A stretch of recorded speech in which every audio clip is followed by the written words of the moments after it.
presentación lo que voy a tratar de alguna manera es de describir, desde el punto de vista de bienes de equipo, entornos IoT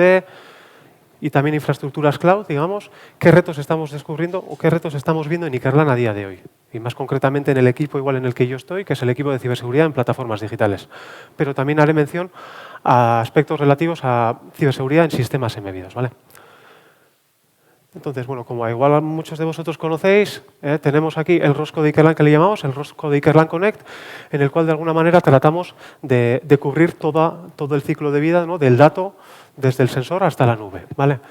Entonces, y nuestra parte entraría aquí, donde de alguna manera tratamos de cubrir la ciberseguridad en todos estos aspectos, ¿vale? En Ikerlan tenemos el área de ciberseguridad industrial,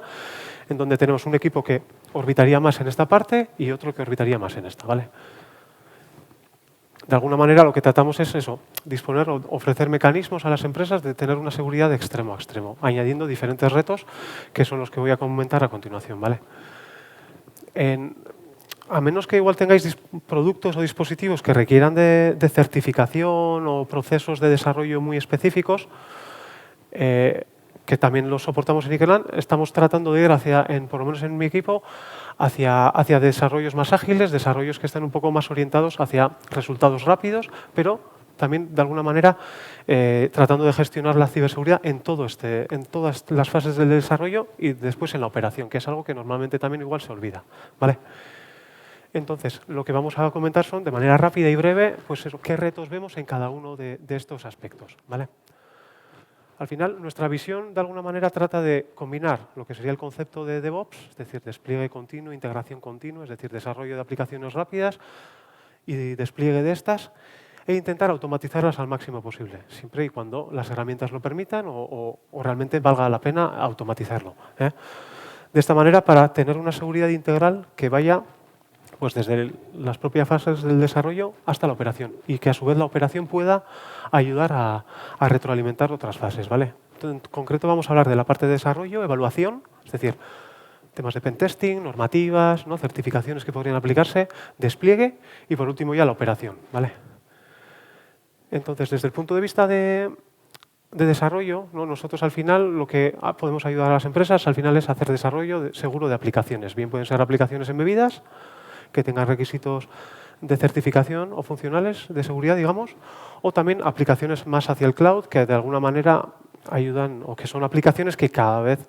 son más comunes, ya que casi todos los dispositivos actualmente tienden a ser conectados remotamente para monitorizarlos, actualizarlos y controlarlos, ¿vale? Entonces, al final lo que estamos viendo, por ejemplo, en la parte de cloud es que cada vez las aplicaciones son más complejas, se está tendiendo hacia infraestructuras de tipo microservicios que usan contenedores y este tipo de arquitecturas, que lo que hace es que al final dividas la aplicación o el sistema en muchos cachos pequeños, incluso contando desde el propio dispositivo hasta la nube, con muchos saltos, ¿no?, que requieren que las comunicaciones sean completamente seguras y que requiere que de alguna manera ese desarrollo de aplicaciones también sea seguro. Lo que ocurre es que al final, el hecho de añadir mayor abstracción a estas aplicaciones, a estos sistemas, ¿no?, digamos, pues el Edge, el Cloud, IoT y demás, hace que al final estemos metiendo nuevas capas de cebolla que a su vez también son potenciales puntos de posible ataque o de vulnerabilidades. Entonces, de alguna manera, pues lo que tratamos de hacer es hacer un desarrollo continuo que nos permita de alguna manera garantizar que estas o más capas que puedan existir en el sistema puedan ser seguras, ¿vale? Sobre todo también teniendo en cuenta la parte de, una vez hecho el desarrollo, hacer un testeo de seguridad continuo, pero una vez luego también que se empaquete la solución y vaya a ser desplegada, pues volver a reevaluarla, ¿vale? Después, en la parte de evaluación, también un poco haciendo referencia a lo que decía antes,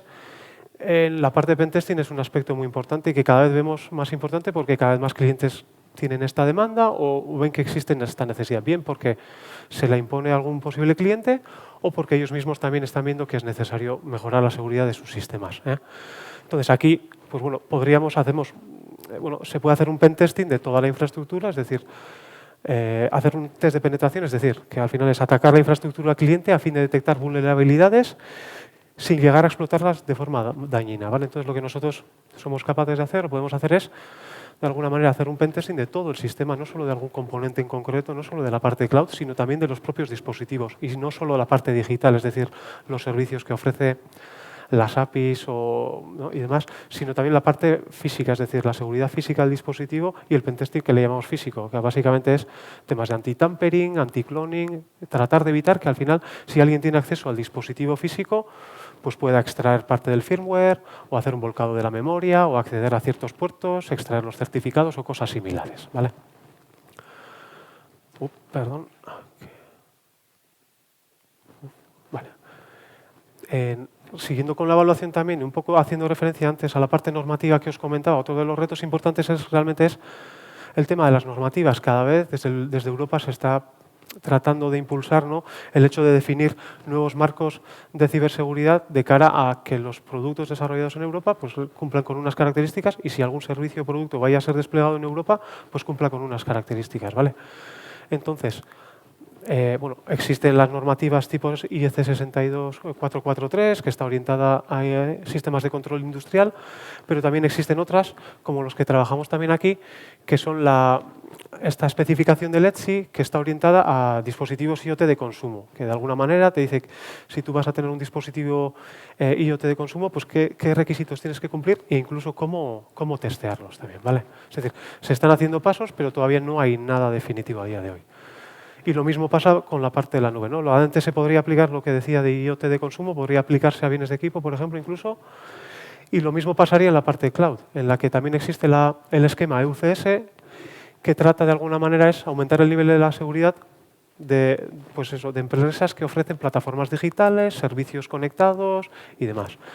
Y ahí se especifican 3 niveles de garantía, digamos, básica, sustancial y alta, en base a las capacidades o a la resiliencia que podría tener ese sistema una vez en operación, ¿vale? Este esquema realmente también se está trabajando. Es un esquema tampoco que está muy, muy claro a día de hoy, pero que, bueno, que creemos que en los próximos años pues, cobrará importancia.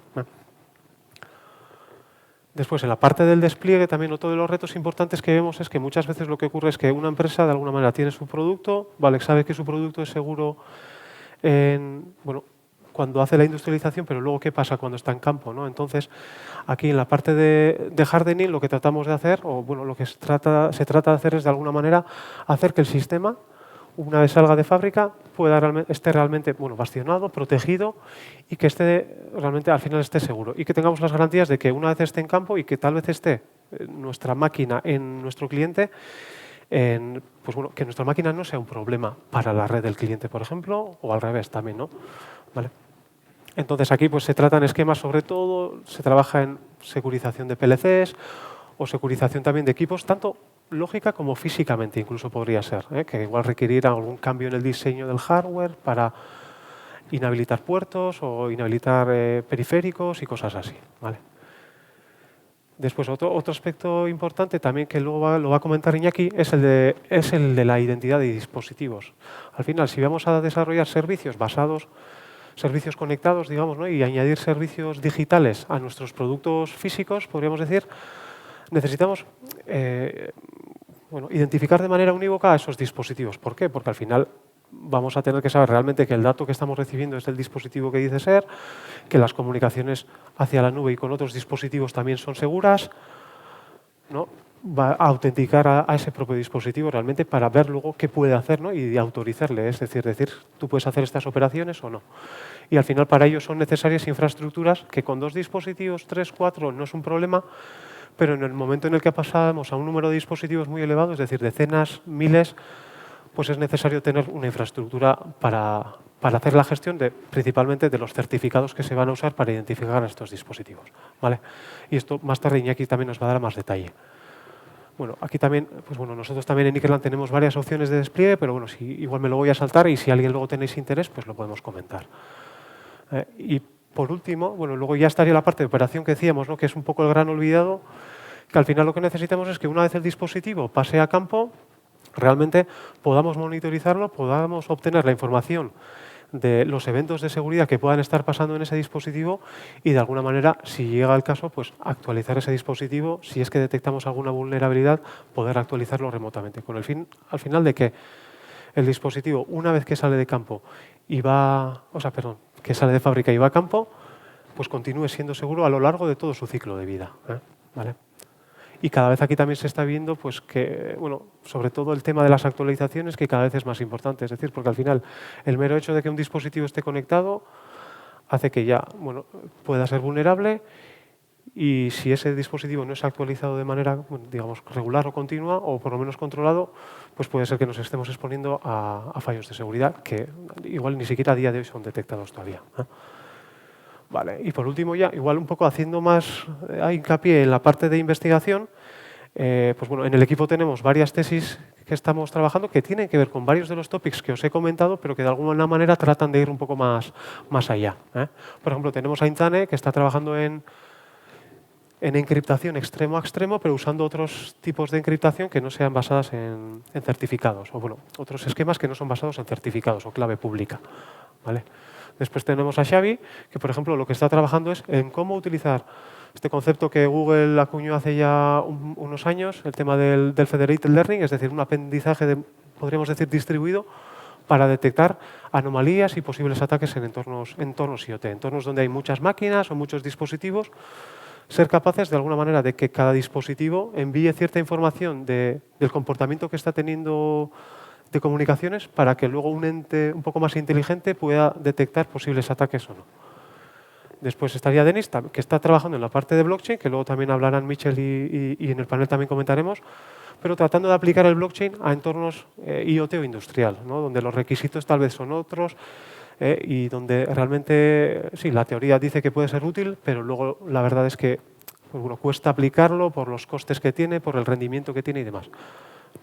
Luego, por último, la tesis de Gorka, que lo que trata de alguna manera de trabajar es en cómo proteger, por ejemplo, algoritmos de machine learning,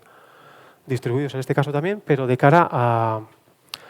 que no puedan ser atacados desde el punto de vista de ciberseguridad. Es decir, por ejemplo, si tenemos un coche que detecta señales de stop, pues que sea realmente difícil engañarle, cambiando 3-4 píxeles en el stop,